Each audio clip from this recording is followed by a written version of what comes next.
국가가 위기 상황이라고 할 만큼 저출산 문제가 심각해지고 있습니다. 이에 대한 해결책을 하루빨리 찾아야 할 텐데요. 이 문제에 대해 깊이 있게 이야기를 나눠주실 두 분의 전문가를 자리에 모셨습니다. 안녕하십니까? 올해는 우리나라 출산율이 0.7명으로 떨어졌다고 하는데요. 두 분 선생님께서 보시기에 상황이 얼마나 심각합니까? 사실 출산율이 하락하는 추세는 그동안 지속돼 왔는데요. 2020년부터 출생자 수가 사망자 수보다 적어 인구가 감소하는 현상이 나타났습니다. 지금과 같은 속도로 인구가 감소한다면 큰 문제가 발생할 수밖에 없습니다.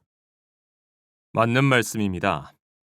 지금의 인구 감소 추세가 계속된다면 2060년에는 인구가 지금보다 20% 이상 줄어들 거라고 합니다. 특히 주목해야 할 것은 인구의 구성입니다. 1960년대에는 아동과 청년이 많고 노인이 적어서 노인은 전체 인구의 3%에 불과했습니다. 이와 달리 2060년대에는 노인이 전체 인구의 40%를 차지할 것으로 예측됩니다. 이렇게 될 경우 생산활동을 해서 세금을 낼 수 있는 인구는 줄어듭니다.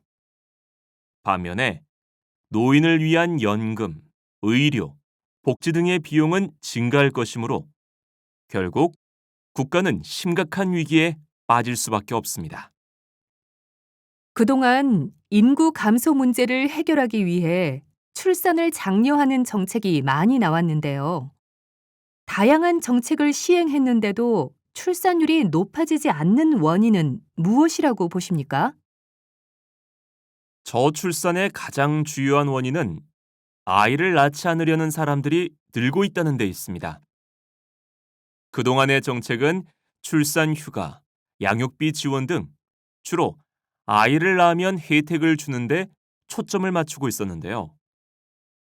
젊은 세대들이 결혼을 안 하거나 늦추고 아이를 안 낳는 것은 경제적인 문제와 밀접한 연관이 있습니다. 따라서 아이를 낳으면 혜택을 주는 정책을 제시하기에 앞서서 아이를 낳지 않으려고 하는 이유가 무엇인지 살펴봐야 합니다. 젊은 세대들이 겪는 가장 큰 경제적인 문제는 취업이나 주거 문제이므로 이 문제를 해결할 수 있는 정책을 세워야 할 것입니다. 네. 저도 저출산의 원인이 경제적 불안정 때문이라는 교수님 말씀에 동의합니다.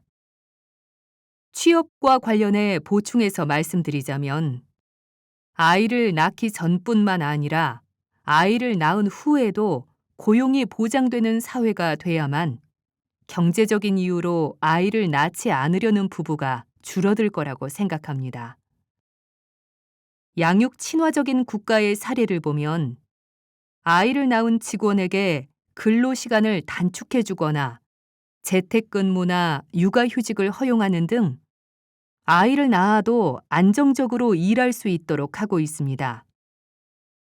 이에 비해 우리나라 대부분의 기업은 그런 환경을 갖추지 못하고 있어 문제라고 봅니다.